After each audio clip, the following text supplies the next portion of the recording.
Happy Tuesday, everybody out there in podcast land. We are the Locked On Avalanche podcast. We are part of the Locked On Podcast Network. On today's episode, we have a grade to get to, and that belongs to Darren Helm. We will discuss that. And since it's the offseason and the Avalanche had their nice run to a cup victory, we had a lot of new people join our atmosphere at Locked On Avalanche. So we figured now's the best time when the news is a little bit light to kind of just let you know who we are, kind of things that we enjoy, which will lead into the third time. This is the third offseason that we are going to do this, where we take Avalanche players and cast them as Marvel superheroes. Always fun to do. And it's always fun because some of them might stay the same, but with this, every year you get new crop of players playing for the Avs. Did they make the cut? I know they did for me. I don't know if they did for Kyle. We didn't discuss who we have. So this is going to be fun. Let's get to it. You're Locked On Avalanche, your daily podcast on the Colorado Avalanche. Part of the Locked On Podcast Network, your team every day.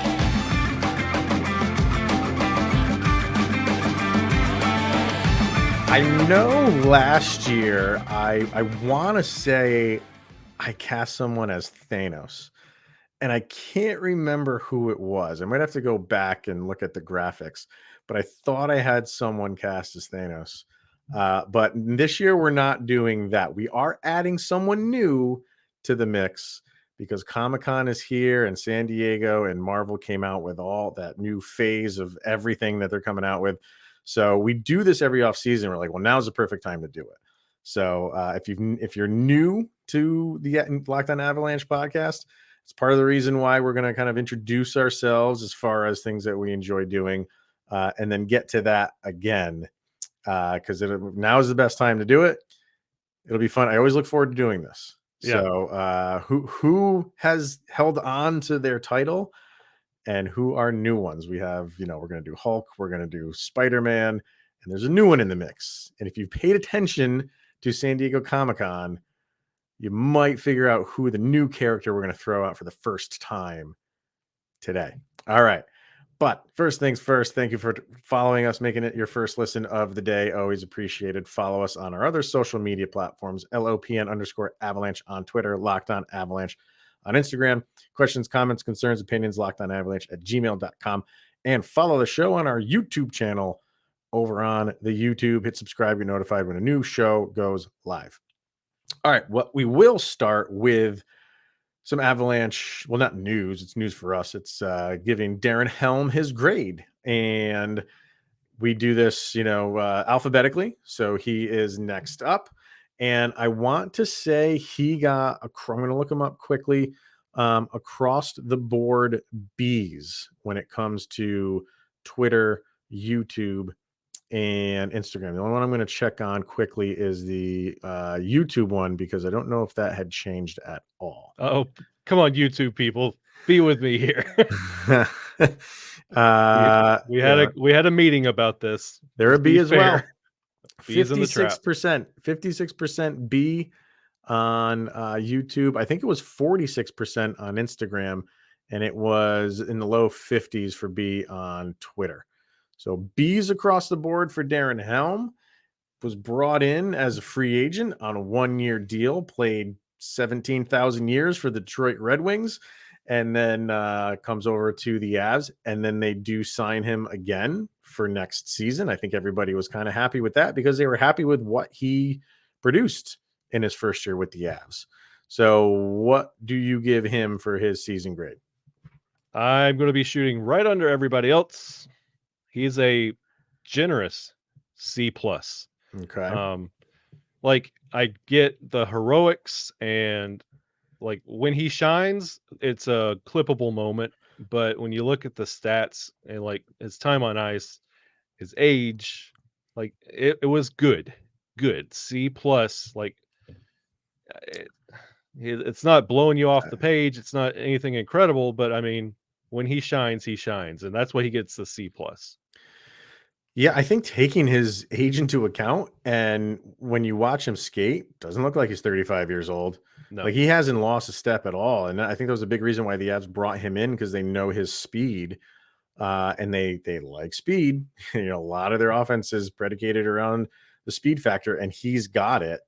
So, I mean, you're not going to grade him based on, how many goals he's going to score, how many assists he's going to have. Like, points are not where his grade factors in. It's more or less doing like the little things, Yeah. and he does all the small things Hey, very well, very very well. And for the regular season, let's see, you can count his 68 points on 2 hands and 1 foot. Yeah, yeah. 68 games played, 7 goals, 8 assists for your 15 points. He was a -5. Um, okay, that is what it is, but he's a bottom 6 guy. He knows Mhm. his role. He plays it well. Yep. And for me, I think he just got better as the season went on, and I think that's just a comfortability thing. You know what I Yeah. mean? You play for one team for as long as he did with Detroit, and you go to a new place, a new environment, a new system. It's going to take you some time. Yeah. And he didn't look so hot in the beginning. I didn't think. Let me see his game log here. Regular season. Yeah, it did have that kinda dead weight feel at times when he first joined with Colorado and saw, "Hey, we're not the bad part of this rivalry." So, yeah, it did, and that momentum that he picked up through the season, and especially after the trade deadline, he was starting to be a little bit more visible, and then, of course, his contributions in the playoffs, like, that was incredible. You didn't expect it out of him, and I think it made it even more special when he performed the way he did. Yeah. So the I mean, one stat that I looked at for him was expected goals per 60 minutes. Mm, And his for that stat, he was at a 0.78. So, that's not bad for a guy on your bottom 6. yeah, And if you take into consideration the only guys above him are JT Confer and then your big guns like Nazem Kadri, Gabe Landeskog, Val Nichushkin, Nathan McKinnon, Mikko Rantanen, and even Arturi Lehkonen. So those are the guys that are above him for expected goals per 60. That's impressive to me it's to not have bad. that. Yeah, to have a 0.78 or whatever I said it was, Yeah, 0.778. um, I mean, it kind of shows like the looks he's getting are good looks, mhm, and a lot of them don't go in. And it's not like he's got Nathan McKinnon shots on goal or anything like that. But that just kind of proves to me like he is fighting, he's producing, he's trying to produce.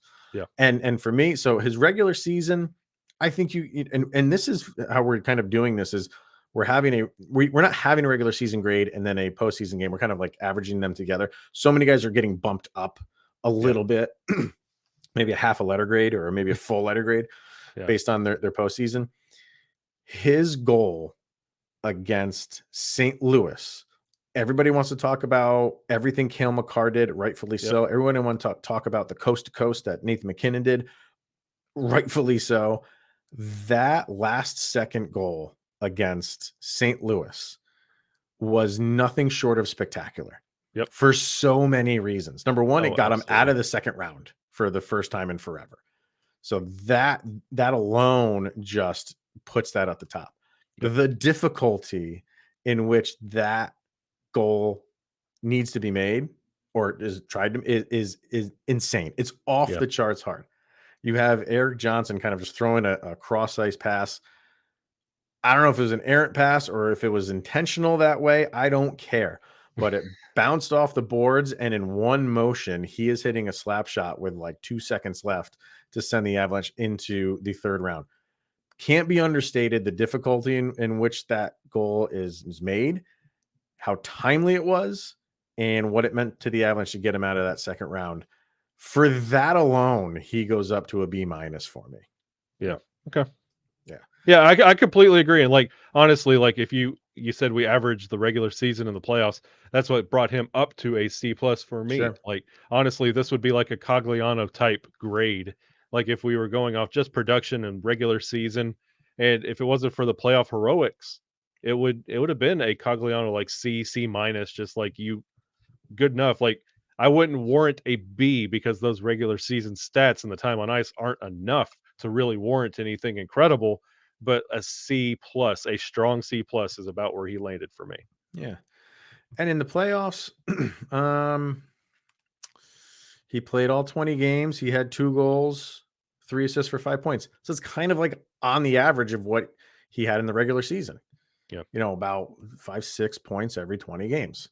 So consistency is what you're going to get with Darren Helm. So he gets a B minus from me, C plus from you, B's from the social media, and we'll have another one up tomorrow. I don't know who it is. Who can you alphabetically go through the roster in your head while I look it up to see if you know who it is? Let's see. For here we go. We have Darren Helm. EJ. Mr. Eric Johnson is up for his grade, so that'll be a good one. So it doesn't help if I pull up this roster now. Yeah, the current roster, it is a little different. All right, because I did see that when I just looked it up. Yes, no, it's not him. All right, so like we said in the beginning, because of this run the Avalanche went on, a lot of people were introduced to you and I in this show. And so many people in the comments, especially on YouTube, say, hey, just, during the playoffs, found you guys, love the show, love what you do. So we haven't really had time to kind of like brag about us and what we do. So we kind of wanted to do a little bit longer introduction, basically, on things that we enjoy when we're not talking about hockey, which honestly probably takes up like 85% of my daily routine. I don't know about you, but I mean, for me, I'm just like a hockey fanatic, and even, I always have been, but this show has really like kind of propped it up a little bit. Yeah. But outside of hockey, I know that's maybe sacrilegious to some people. Let the people know what Mr. Shaggy Von Doom is into outside of the hockey world. Well, for anybody who follows me on social media, you see that I'm a single dad. I spend a lot of my time with my kids, and they're hilarious. They're awesome. And filming the things that they do. Yeah, I mean, it's it. What you do in this day and age. This is your photo album. This is your, like, the thing you look back on is your social media memories. You can point back. So I document all that. Like, outside of hockey, which I know, like, I completely understand what you're saying. Like, it feels weird to say, like, what do you do when it doesn't involve hockey? Because I'm usually watching, taking in, observing. Like, it's hockey all the time. I'll dabble with guitar. I'm self-taught. I'll throw down with some guitar, listen to music. What's that from? Wait, what is that from? Self-taught? That's from Wedding Singer. Oh, it's yeah, Steve Buscemi in Wedding Singer. Yeah, that's actually what I spent my first paycheck on, was a Epiphone SG, because I wanted to be like Angus Young from AC/DC. I love the Epiphone. It's a lot with why we do sound checks. Music is a big part of both of us. So I'll do music. I throw down with video games hardcore every chance I get. Usually when the kids are in bed, I'll play for about an hour or two. And comic books hardcore, love. Like, and anybody who's listened to the show for a while, or anything that we've done before, everybody knows I'm the DC guy. Chris is like the Marvel guy. That's so like, that's kind of one of our little wrinkles. But yeah, I'm a big superhero guy. I'll kind of piggyback off the video game thing. For me, like, that's what got me initially into podcasting. A good friend of mine, his name's Mark Turcott. We went to kindergarten together. We've been friends since kindergarten, and he went to pharmacy school. He graduated, and they were offering pharmacists from up where we lived in New York, just ungodly money to move down to North Carolina. So he's like, I'm going to do it. I'm like, all right. So he's been living there ever since. And to keep connected, he's like, hey man, this was in like 2005 or 2006. No. Yeah. It may have been like 2006, 2007. He was like, hey man, he's like, I've been listening to these things called podcasts. Like, okay. He's like, I think we should do one. I was like, all right, what is it about? He's like, it's basically just radio on the internet. I'm like, I'm all for that. I was a big radio guy. I loved sports radio. Love sports radio. So he's like, let's do this, and let's just do like a geek podcast. We'll do video games. We'll do comic books. We'll do movies. So we did that for a little while, and then we kind of shopped it around. We got hooked up with this website called A Vault. Now, A Vault Yeah. back in the day was like IGN before IGN. We didn't know Right. that. We had Yep. no idea. We just we emailed just crazy video game websites, and this one called us back.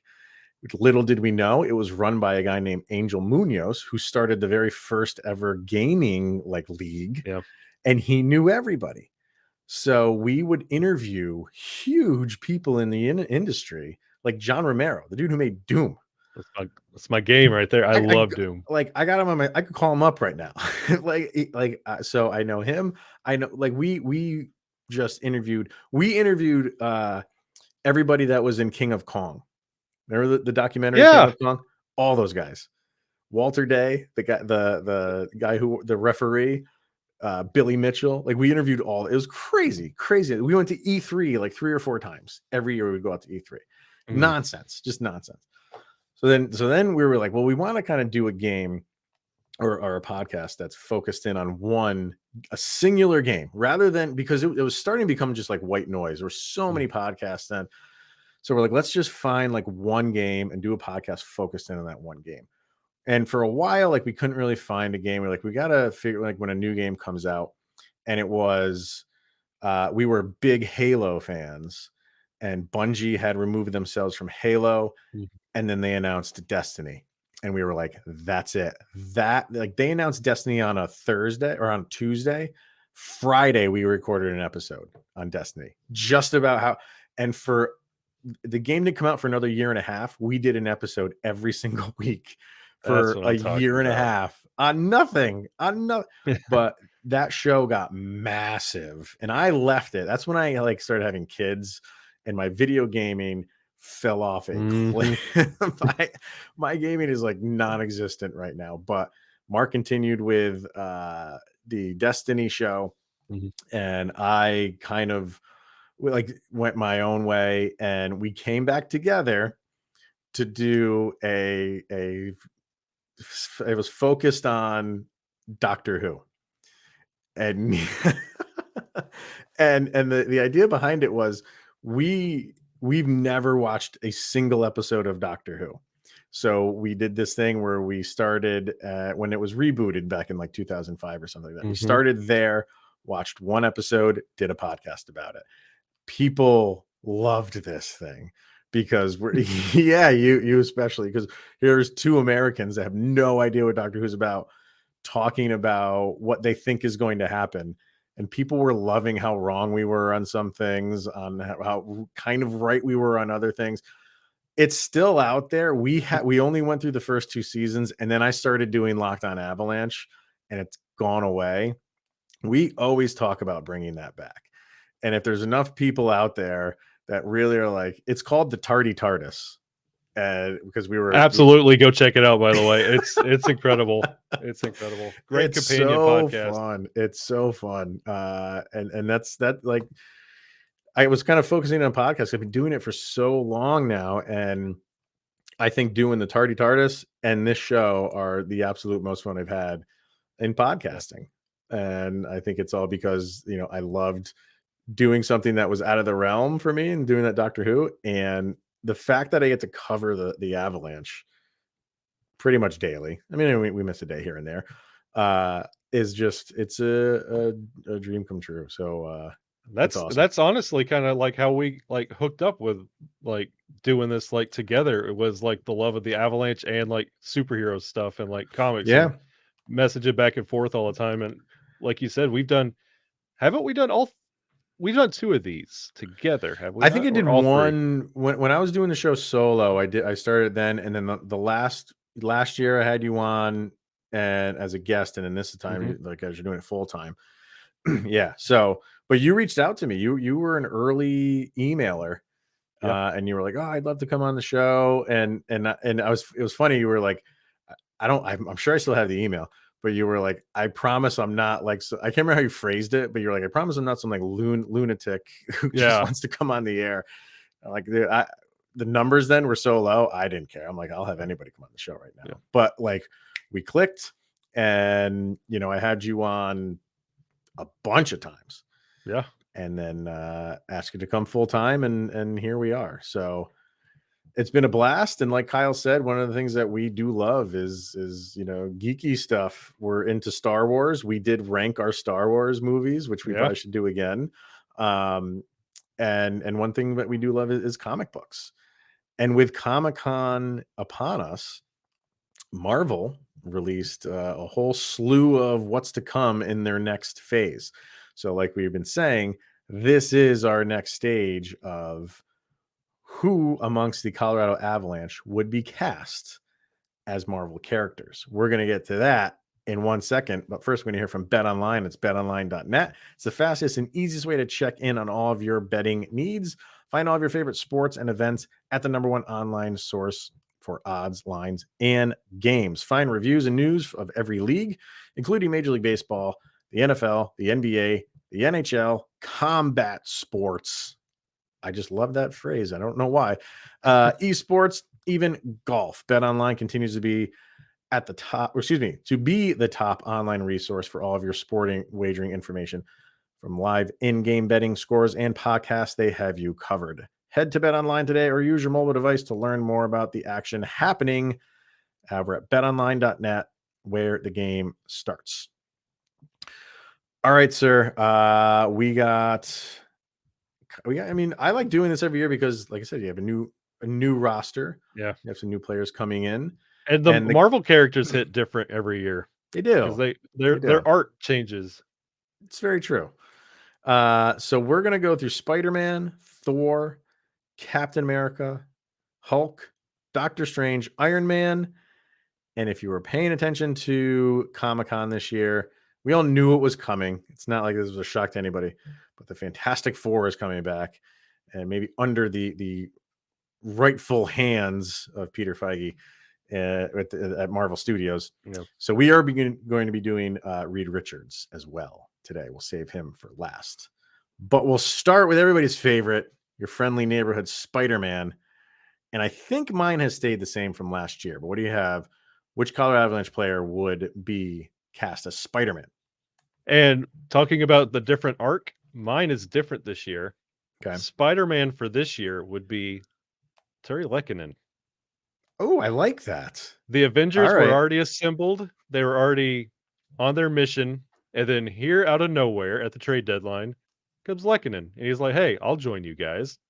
And now the Avengers are assembled. And together, this team got the cup. Lekkonen was doing his own thing everywhere else, joins the Avalanche, and they complete the mission together. So like Montreal is like Sony. Yeah, And exactly. the Avalanche are They're run about the Marvel. same. Our Marvel Studios, and they took him from Sony, and I love it. I like that. Yeah, I'm almost positive I had Cale Makar last year, and I just have to keep that. He's got that baby face look, and we all know Spider-Man. You know, he's a young character, and he just has incredible ability, and I think it just embodies Cale Makar would be Spider-Man. I don't think I think that it's just made to be, if you ask me. So for Thor, I can't remember what I had for Thor last year, but who do you got? This is where things change for me again. Mm-hmm. If you see the arc of Thor and where he's kind of going now, especially with Love and Thunder, I have Mikko Rantanen. Your big, dumb, like that. goofy, just Mikko Rantanen is Love and Thunder Thor. See, because I'm going with when you think of Thor, like I don't think of like, I mean, you think big, but you don't think like goofy or dumb. You think like good looking dude. Gabe Landeskog. Did you not see Beefy Thor? Yeah, he is. Let himself go I mean, playing PS4. For me, it's Gabe Landeskog. You know, it's the blonde hair. It's always the easy. It's always like he looks like Gabe looks like Thor and should be Thor in Phase 5 and 6.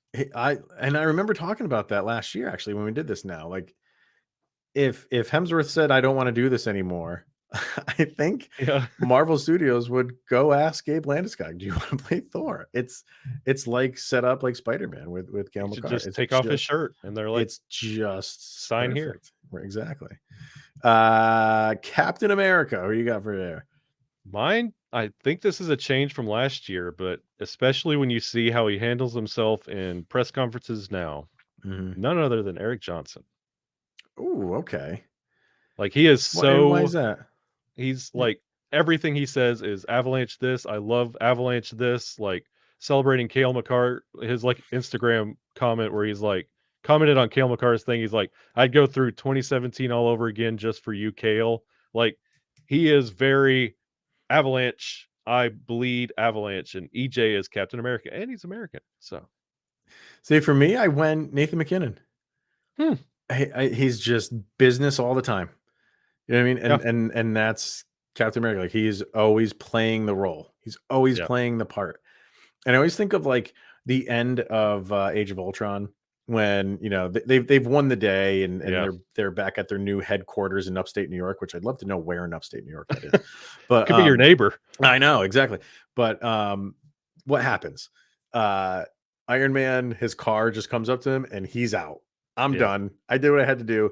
And Captain America stays to train the new crop.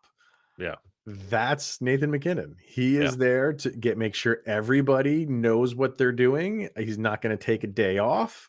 He's training the new guys. He's training the old guys. He's like the centerpiece. yeah. And to me, that's Captain America, and that's Nathan McKinnon. 1,000%. I get that. Let's go to the Incredible Hulk. We got there. I have a feeling we're gonna agree on this one, but go for it. Curtis McDermott. You know it, man. Yep, he is. Like, if you read the comics, everybody's just like, "Oh, it's the Hulk." It's the same way you talk about Yeah, Curtis yeah. McDermott. Oh, it's Curtis McDermott. We know what he does. Like, he's big, strong, throws things around. We get I, it. I was half thinking of like Josh Manson, but I'm like, no, like Yep. this is built for McDermott. Just Yep. the big green goofy guy. You gotta I love it. could eat he would be like the TV series, like, back in the '70s or '80s, like, that version of the Hulk, that would be McDermott now. Yeah. Just like Lou Ferrigno, just a little bit bigger. Oh yeah, I gotta love it. Yeah. Doctor Strange. Who you got there? This is where I have Nathan McKinnon. Just like the Okay. because like he's always thinking on like a different plane than everybody else. Like the way he handles his body, like the amount of prep and dedication he puts to the game. Like the way he even thinks and analyzes. Like it's not like he's like existing in our world. It's just like Hmm. hockey, hockey, hockey, hockey, hockey. He's devoted to it. And like he comes up with like the most brilliant things when he does his thing. And it's just like Nate's on this other planet. He helps us, but like he's just Nathan McKinnon. You just let him do his thing. Don't you feel for me like Doctor Strange, you're just like comfortable when he's on screen. Like when he's Yeah, around, yeah, you just feel like, okay, like we have the upper hand here because yeah, there's so much that he can do. And you just feel like he's a wizard. You know what I mean? yep, Like he's gonna outsmart everybody, and not outsmart everybody in the way like that, like Tony Stark. Like he's just a brilliant mind. Doctor Strange, like his abilities, you just feel comfortable, and that's Nathan McKinnon. Like you feel comfortable with him out on the anytime his shift is starting. You're like, all right, we got a chance to score here, and the same is like that's kind of like in line with like Doctor Strange and how yep, he handles himself like in battle against all these guys. yep. So I like that. I like that. That's a good one. Strange for me is still just by the look of it, Val Nichushkin. Mm, Just tall, lanky guy. There's really no other reason why I'm going that route, except just clean cut. You know yeah. what I mean? Like he's not. I mean, he has a beard, but the beard is very like well trimmed, well maintained. It's the dark turtleneck and the chain. You're like Doctor Yeah, Strange. yeah. Like I don't know. It's just again, those two just fit for me. Yeah. Like he could totally be a Doctor Strange character. So, two more to go. Second to last. A lot of people's favorite, Tony Stark, Mr. Iron Man. This is where I went. Gabriel Landeskog. Off the I could ice, see that. Yeah. he is a millionaire playboy. Yeah. Beautiful. Like take pictures. Gets on the ice, puts on the A. Completely different human. Plays with like that. Remember when he had that eye injury? He had Yeah. like that red eye, just like it was crazy looking. Like he's a different human being. He's like relentless and he'll fight and scrap. but he gets off the ice, wonderful family man, beautiful guy, like Gabe Landeskog. Yeah. So mine's a little bit odd, and it's not for the looks. It's for like that, so much of the Marvel movies with Iron Man is like he brings kind of like the comic relief to Mhm. everything. And for me, that's Eric Johnson. Yeah, Like okay. Eric, like I mean, I know Eric Johnson's missing teeth, and Tony Stark is, he's got He all those probably chiclets there. has he probably has something in his chest keeping him going. Probably, yeah, that too. He just seems to be the guy that just brings levity to the situation. He's always like cracking jokes. He is loaded with money. He has tons of money, and he's just like the elder statesman Yeah. of the Avs. And I kind of feel like that kind of goes well with Iron Man. So that's where I went with that.